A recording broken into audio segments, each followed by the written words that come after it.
Hello again, this is News Today. Now, information reaching Joy News indicates that some violence is erupted at the headquarters of the New Patriotic Party headquarters here in Accra. My colleague Curtis Howard is there for us with a quick update. Hello, Curtis. Hello, Kevin. Good afternoon. Good afternoon. Tell us what you have observed. Okay, at the NPP headquarters here in the headquarters. This morning, we picked the information, according to officials here, the police, that we actually spoke to the police commander. And what he told us was that this morning, they picked information at 7 a.m. this morning that there was some violence at the NPP headquarters and they came in. Apparently, the new executives had brought in some security guards to man to take charge of security here at the NPP headquarters. But the old security personnel who were already at post felt that they were not told that maybe their job had come to an end. So it created some kind of scuffle between the old security guards and the new security guards that had been brought in. So that's what made the police to come in. Now, so when the police came in, what they did was that they sacked all staff from the party headquarters and they told them to go home. They said that they'll only open up the place not until the national executives and the new executives and the national executive members come to tell them as to who is at what position. So for now, that's the issue. So for now, it's like the police have taken over the whole party headquarters, and there's still confusion between the old security and the new security here. So we're actually waiting for the party executives to, especially the chairman or the general secretary, to come in to tell us what the situation is and how best they are going to resolve the situation. But one other thing I can confirm here is that because of the rowdiness of the situation, the police are trying not to let the media take footages and media if you are caught with your camera and everything, it's been another issue. They're trying their best not to let people do that. And then it's becoming a bit rowdy. As I'm even speaking to you now, there's some sort of a scuffle, some sort of a fight between two people here, and one of the ladies that contested the second vice position with one of the security personnel, they're kind of in a scuffle at the moment. Well, we don't know what it is now. I think it has to do with the situation currently. So it's a very kind of murky situation here at the NPP headquarters, Kevin. Hello, Kevin. Has the police made any arrests? No arrest. No arrest has been effected yet. The police have secured the whole area. They are just trying to contain tempests. That's what they are trying to do now. The tempests are really high. Tempests are really flying, and the police are trying their possible best to control tempests. But they have locked the party headquarters. There is nobody inside the party headquarters. Everybody is outside, and at the moment, like I told you earlier, we're waiting for the national executive members to come, and the police will have some clarification as to who is has a business to do at the NPP headquarters. But a lot of media personnel around, a lot of police. I can count about close to 50 police personnel here manning security, and they're trying their very best to control the situation here. And for the old security personnel, they have gathered at one place, and the new ones too, who apparently have been employed, have also gathered at one side. So the police are just making sure that both sides do not meet at any point in time where there could be more scuffle or more fight or anything of that sort. But so they are really up to the task, trying to control the situation here. So we're waiting for the party. I've seen one or two party executives here.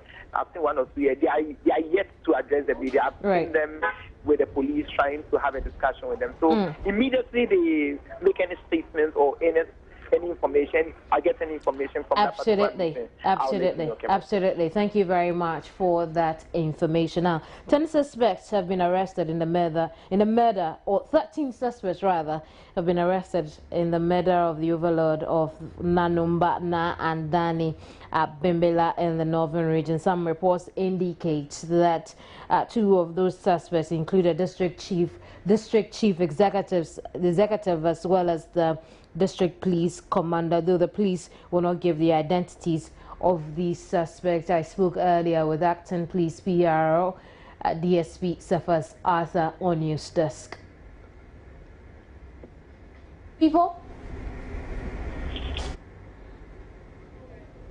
Based upon intelligence and other factors. I see. And so what now? We have the suspects. What's next? What is next is that we are going to continue with investigation, further investigation, and we are continuing with provision of security, maintenance of law and order in the place. Until we get to the bottom of this, we are trying to prevent a recurrence of the situation in the first place. And then we are also working hard to get to the bottom of this as to the perpetrators of this heinous crime. And then there will be peace there. Are we keeping all these 13 people still? Yeah, for now they are in police custody. For how long are we going to do that? Oh, the police is working assiduously. I can't for now tell you when they are even going to be put before court.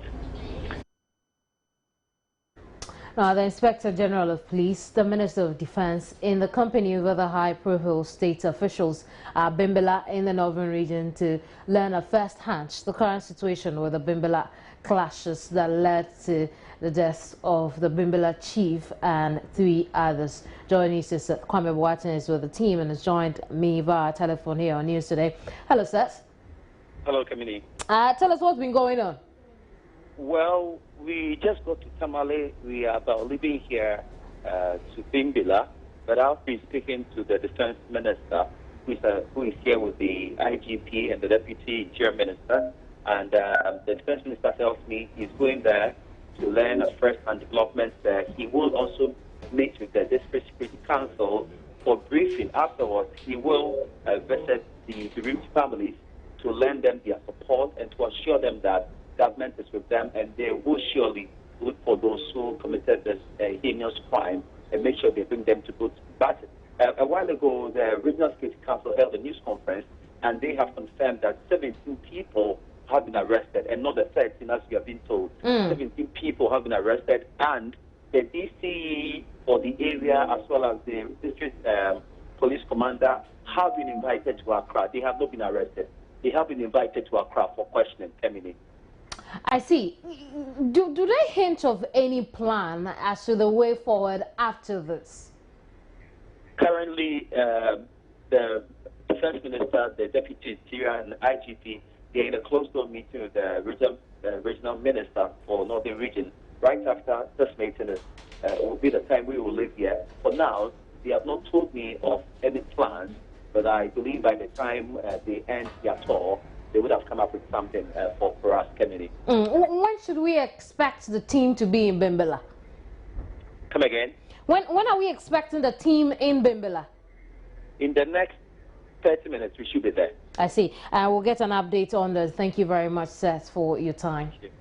Now, the Dakbon Traditional Council has issued a press statement on the murder of the late chief of Bimala. According to the Traditional Council, the gruesome murder of Na and Dani Dasan has turned back the progress being made in finding lasting peace in the north. His Majesty Kapakuya Na and Dani Yakubu Abdullahi, the regent of Dakbon and acting president of the Dakbon Traditional Council, strongly condemned the perpetrators of the act and whoever is associated with it. While expressing condolence to the bereaved families, he urged the people of Nanam to exercise restraint in these difficult times and assist the relevant security institutions to conduct effective investigations into this criminal act. He admonished that the responsibility of maintaining peace, security and order lies in the hands of the government and its security apparatus and urged government to do more.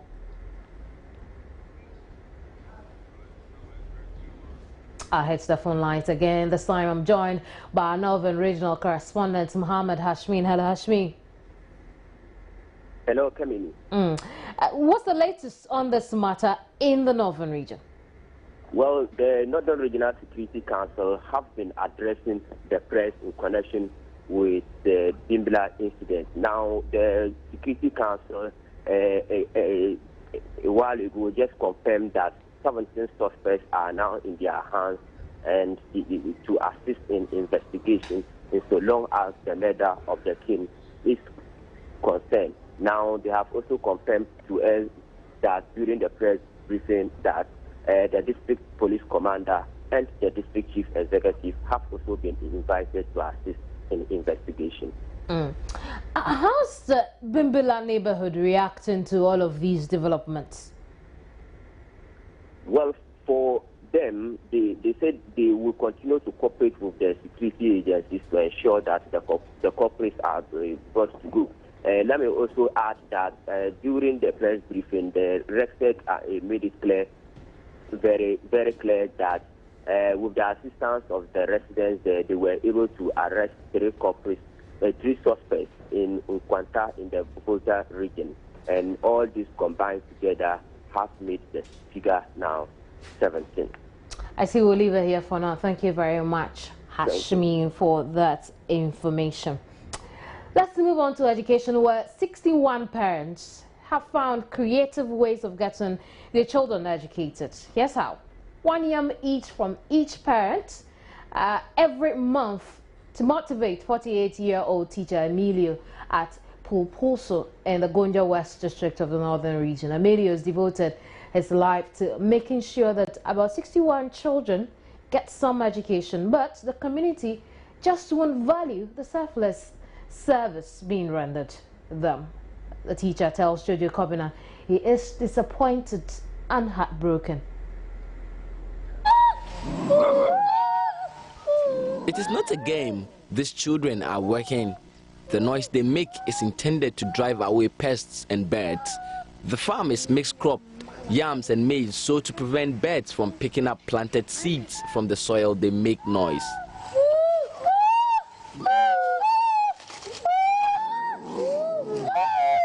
They are supposed to be in school, yet find themselves here. The only teacher here, Emilio, is not amused. He migrated from the Upper West region to Pupulso in the Gonja West district in the Northern region to help children read and write. Unfortunately, the children just don't show up to school. This community said they want a school and they need somebody. And the assemblyman told them they should try to see me. So the chief came over and talked to me, and my countryman too also talked to me. I said, no problem. With that, once I'm there, if there are children here, I'll come and help them. They are my sons. So it was 2013, I had to leave Bontu and come over to Papaso. After Easter, that I'm getting disappointed because of I don't know, because of the season that their children are no more coming. But from December, since I started school, I was really impressed. Up to December, January, after New Year, they were coming. After Easter, before when I vacated them for Easter holidays, after Easter, then the school started to be going down. And I've been telling them always, Friday, I called a meeting. They came. I told them, my friends, you people should be very serious with the school. He receives no salary. He either gets 1 yam every month or 1 cedi from the parents in the community. Emilio says he has engaged parents in this village, but they are also not keen on forcing their children to school. So where are the children now? Where do you think the children are? Where are the children now? They are still in the houses. Will they come to school today? They will come. Definitely, they will come. From now onwards, you start seeing them coming. The nursery children, they are always the majority. The older children. That's it. Just one, two of them does come. That's why if you look at the bribe or what I did yesterday, I mean, something that are really good, you know. But because it's because of the farming that is there, I'm disappointed. I rather wanted that the education people should come, and then we talk. You will talk to them. If they don't want the school, they will close down. They will close it. I'm getting bored, really. I'm getting bored. It is after 9, and 2 children finally show up for school. We inquired from parents why they would not force their children to school, and they also blamed the teacher for not punishing the children who failed to show up in the classroom. School free teacher no and I didn't see. And Colano, or school na serve teacher punishment. wo ba fi amen kafi nti won kafi nti na akola no nya ho late tamsa. Hello, Mr. Emilio. They say you don't punish the children. Who says so? Oh, who says? Yeah, they're saying that you don't punish the children. That's why the children come to school. It's not true. It's not true. It's not true. They say you don't punish them. They are bringing the downfall of the school. He wants the parents to show greater commitment. We go back to the school, and Emilio is vindicated. The children just prefer farming to education. That's not what I was saying. They're going to somebody start to. They're going to bed. You have seen yourself. Look at them. Look at them where they're going to somewhere to farm. Look, this all of us. Now, what are you doing? Okay, then. Okay. Oh no. Okay, then. Phone. Na uko phone wande bena onya unyeska. Ntu upeska pa. It is important for the Ghana Education Service to visit this community, sensitize the people on the importance of education. I had a report by Jojo Kobina and read by Justice Bedu. Now, the Municipal Chief Executive of Obuasi is asking the chiefs and elders of towns in Obuasi to reintroduce communal labor as a means of getting the Obuasi township back to its clean state. Speaking on clean communities, Richard Oforiajiman said when communal labor exercises are reintroduced by the chiefs and elders, citizens will have a sense of responsibility towards the environment and will complement the efforts of the municipal assemblies towards getting a cleaner Obuasi. We are looking at a situation whereby every 3 months the assembly will get ourselves engaged in a communal cleanup exercise. That notwithstanding, the various communities that have adipos, unit committee and assembly members can come up with their own plan. Do you get it? Yeah. Because back in those days when we were doing communal labor, it was not being organized by the assembly. It was a self-help initiation that the various communities themselves undertook to make sure that they will take the first step in making sure that the environment is kept clean. Then the government, and for that matter the assembly, will come in to assist. It's a clean environment within every assembly's jurisdiction is a shared responsibility. The people are supposed to have a role, the assembly is supposed to have a role. Then together we can build a healthy Obuasi and a healthy community.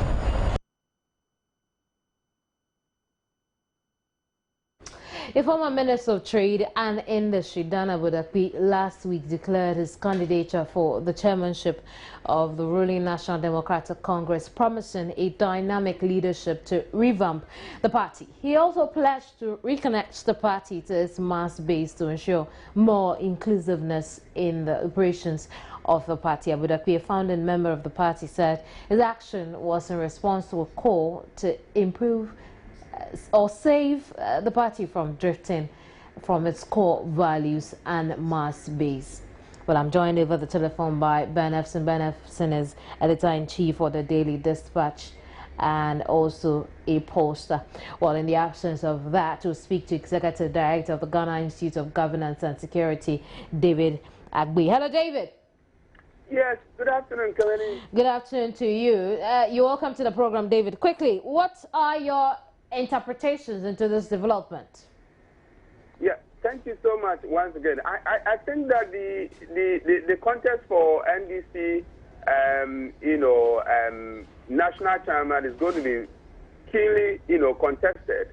Looking at the credentials of those people who have shown their face, His Excellency Daniel Agbodape, Dr. Kobina J, and then Kofi Kwatufe of National Disaster NADMO is going to be keenly contested. But I think that in respect of Mr. Dan Agbodape, I think that he has all the credentials to be able to, cause a surprise in a sense that he has done a lot as far as NDC party is concerned.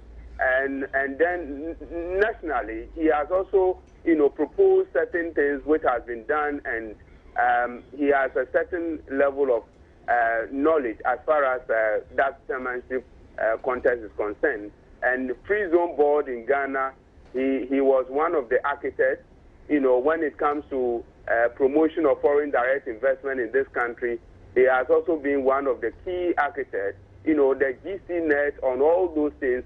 He has also, contributed a lot, and internationally, being one of the first person to be appointed to, travel to Malaysia, to be the first ambassador there. I think that he has done a lot, and so we hope and pray that all the people who have shown their face, they will be able to demonstrate a certain leadership qualities for their party members to actually appoint the best. One of his pointers is the fact that he would want to reconnect the NDC to its original or core values. Does the NDC need such a connection or reconnection from where you sit? I think that it is good that he is trying to trace the root of the NDC, because people are saying that NDC is not, the way they are seeing NDC now, it is not, the same, let's say, the same energy. I mean, now people are viewing politics, and in the NDC, people are trying to say that NDC is turning to become a monocracy. But in those days, when NDC was established, you could realize that the focus was not about money, but now all the people, ministers and the MPs, they are trying to veer from the core values of the NDC.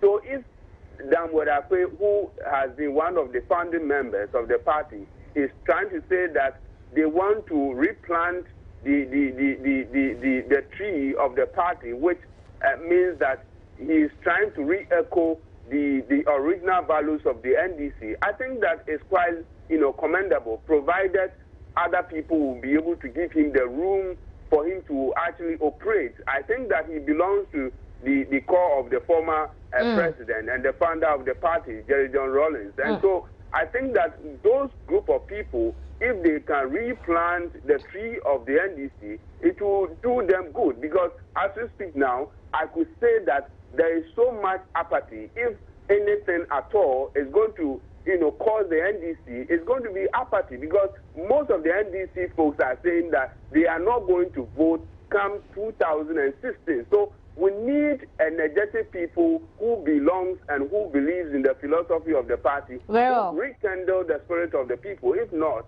it's going to be a terrible fight between them and the opposition party. So I think that if His Excellency Dan Aburafi could do some magical move, it will be able to help the party.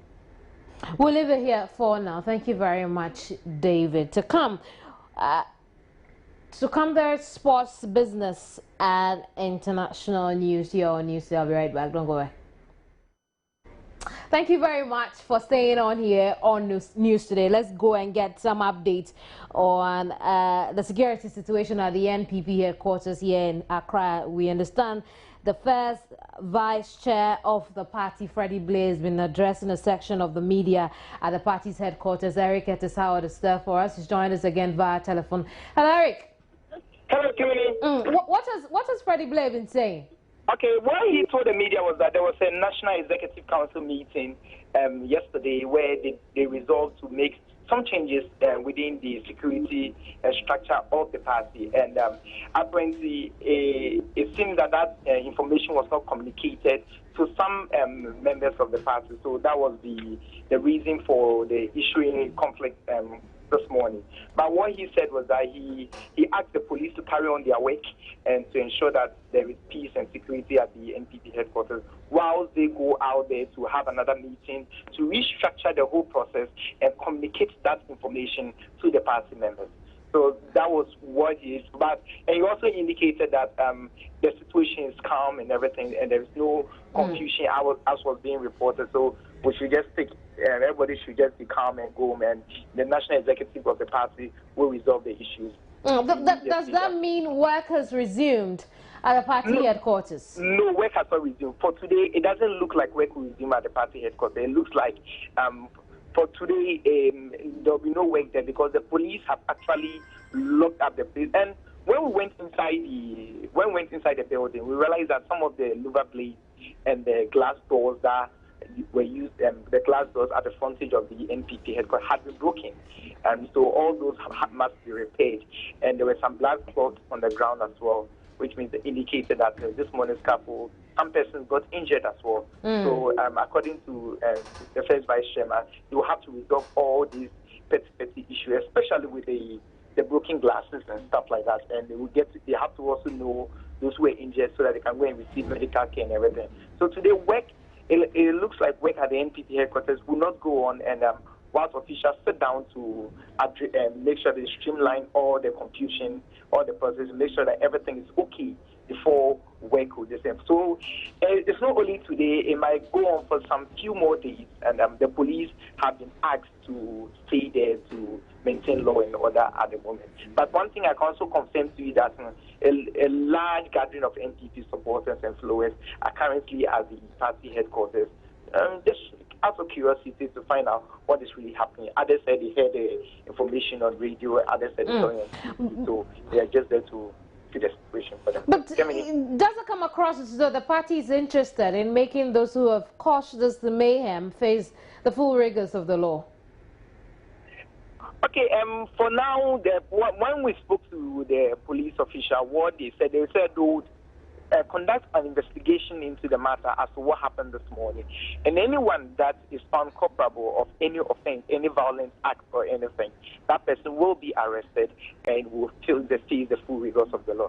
Freddie Blair also reiterated the same sentiment. So we're just waiting for the police to complete their investigation and complete their. Whilst they say that they are making sure that they will still do investigation, the party is going to have its meeting to also have their own investigation one way or the other. Then afterwards, they will take it from there. Thanks very much for that. Erika Tisao joined us from the NPP headquarters. Let's do some business now. The Ministry of Finance says it plans to go ahead with the implementation of the controversial 17.5% VAT on financial services come July 1 this year. Government's tax policy advisor, Dr. Edward Labisian, however, says government is dialoguing with stakeholders and could possibly review some aspects, particularly the VAT on checkbooks and bank drafts. Introduced 17.5% VAT on financial services has been heavily criticized, with players in the banking sector expressing concern it will have adverse consequences on their operations. Amongst the concerns is the fact that there will be implications for deposit mobilization. Our emphasis is to try and reduce the percentage of the unbanked, which is now, according to statistics, is between 70 to 80%. If in applying the 17.5, it would discourage them, then I would say that the government should take a second look at it, like they are doing to the Forex instructions and regulations that they brought. Maybe if they start, they will take a second look at it and see how they can modify. But certainly, somebody who doesn't want to put his money in the bank and is now confronted with this, he might hesitate. But government's tax policy advisor maintains government will roll out the policy come July 1 while they address the numerous concerns. I can confirm to you that in the first trim, rural banks are not affected at all. Secondly, the list has been done in such a way that the ordinary Ghanaian law, the one who uses the services of the banks, are basically protected. I wouldn't say what our final decision will be, but if you get so many concerns, you sit down and rethink. But I can assure you, bankers draft, like you are paying school fees for your sister, then and it's regular. And so those concerns, we are looking at them. As far as this office is concerned, the 1st July is the startup date. He admitted consumers will bear the cost from the banks, but explained revenue must be mobilized for development. The banks were already paying this VAT, but they had no avenue of doing the input-output analysis. So this time, when they charge the final VAT, they can set it off against what they had paid before. And let me underscore that in any economy, if you don't make the revenue, you go into deficit. The economy consists of agric, industry, and services. Ghana has made a firm decision not to tax cocoa farmers again. In the industry sector, as you know, gold prices have fallen, and it is arguable some of the industries are distressed. So that area, one has to be careful. But this economy is now being driven by services, which is now 50.6% of GDP. And those services are the areas that are not paying that much. And so for equity, not that we like taxing, but to spread the tax base, which every Ghanaian wants to be done, this is the area we've gone. I hope it is understood by all. He advised financial institutions to purchase VAT receipts from the GRA to issue to their customers as required by law. Dr. Edward Labisian rejected suggestions the policy would backfire, insisting it has proven successful in countries such as Sierra Leone, Botswana and South Africa. Abigail Adamakwenchi for Joy News.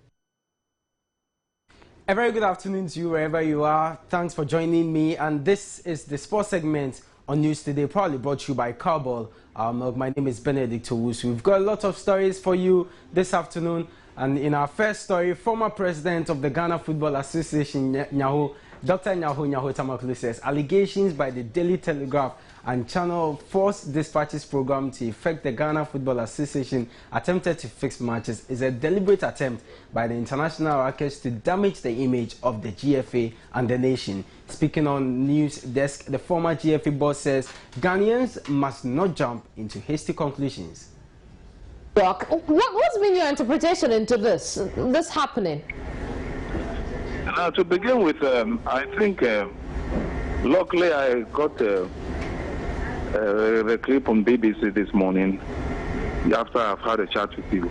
And I don't believe Nyantechi definitely will do this. I don't think so. I don't think at all. I think this might be a sort of group definitely bent on destroying the reputation of the FA and the nation as a whole. And we have to look at it very, very carefully. People should not jump into condemning the FA, and I think this has to be looked at carefully. But I don't haven't been in that position before. How often do you get offers just that? It's very, very good. I've never heard of this before. Never, ever. When I was in the chair. Never. Never, ever. But is it normal that the GFA president will decide not to look at a contract and just pass it on to his subordinates to handle? No, it depends. You know, where he is now, definitely he will be very much occupied, and such things you can easily pass on to your subordinate to have a look at. I don't think there's anything wrong at all with that. How should we be dealing with this matter? The GFA is already called in the police, but as a Ghanaian people, how must we be dealing with the matter? Now, once again, I would like us to be very cautious about it. You know, you have this sort of international racketeers all over the state, and they have various ways and methods they use to destroy individuals, and for that matter, nations. And we should not be carried away by the wind at all, as far as this is concerned. Should we be doing any damage control at camp at the moment? Perhaps telling on the psyche of our boys there? No, I believe strongly that this should be totally ignored. The boys should be talked to and explained if it's necessary. They definitely will not believe such a move by the FA. I'm quite sure about that. I know the boys there very well. They will. So that was a former chairman of the Ghana Football Association, Dr. Nyaho Tamaklu. Remember the Ghana Football Association, you know, they've denied the allegations and also have called in the police to investigate. We still stay with Ghana-related issues, and head coach of the team, Coach Kwesi Appiah, says he's pleased with the performance of the national team so far. Speaking to Joy Sports reporter Nathaniel Atto after the Germany game, which Ghana managed to draw 2-2, Kwesi Appiah dismissed reports he has changed the role of Kwadwo Asamoah. Coach Appiah also assured Ghanaians the team will do its best to secure 3 points in their final game against Portugal. Coach, thank you very much for joining us on Joy Sports. Now, it's been a very, very back and forth tournament, but it's a major recovery for you. What was the wow factor today as Ghana just lifted itself from that that defeat to the USA? It was very difficult, more especially looking at the performance during the US game. When we lost, all our players were really, really down. I was totally dead. I was so down. The reason being that if you perform, if you don't perform and you lose, you take it as fine. But if your performance is good and then you lose at the end of it, it's really, really painful. But we had to psych the players up to forget about the US game and concentrate on the German game. And for me, their performance today proves that they did forget about it, and their main ambition was to make sure they kill themselves for Mother Ghana. Now, for you, how have you taken all of a lot of talk from the loads and loads of talk and criticism of your strategy and your formations, especially from the regular football fans who are very passionate, some who even want to talk about what you're wearing on the day? I'm not surprised, I always, we all believe that every Ghanaian is a coach, and for that reason, no matter how you perform, you get people to criticize you, people to say something about your tactics. If your tactics is so bad, that will reflect automatically in your performance. But if your performance is good, then it will be really surprising for people to criticize your tactics. I'm saying that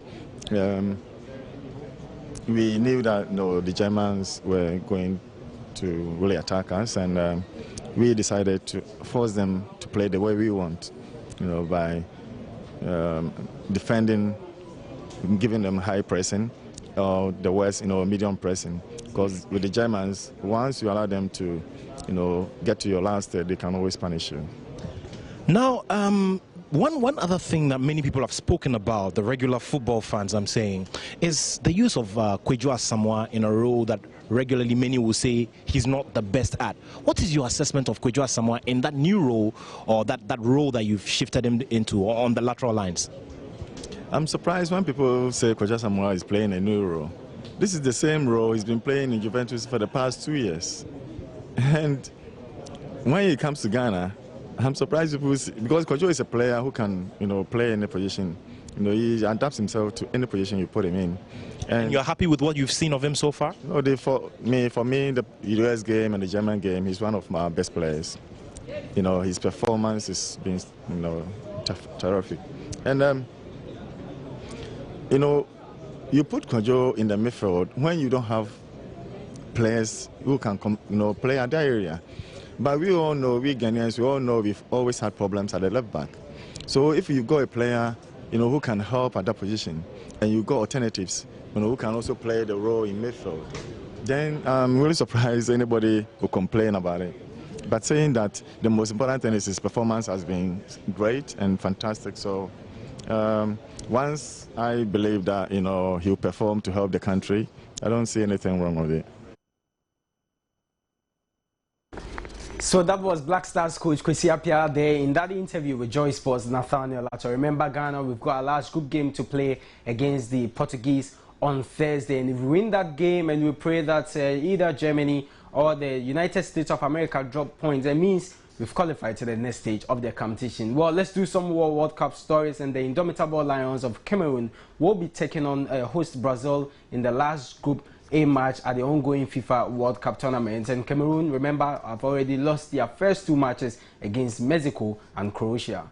Okay, so aside the Cameroon-Brazil game, we've also got Croatia coming up against Mexico. Remember, Those are the matches that will be played in Group A. And in Group B, just this afternoon at exactly 4 o'clock, we have the Netherlands, who have already qualified, coming up against Chile. They are the 2 teams that have made it from that group to the next stage of the competition, and already relegated. If we were to be playing a league, that Spain and Australia will also meet.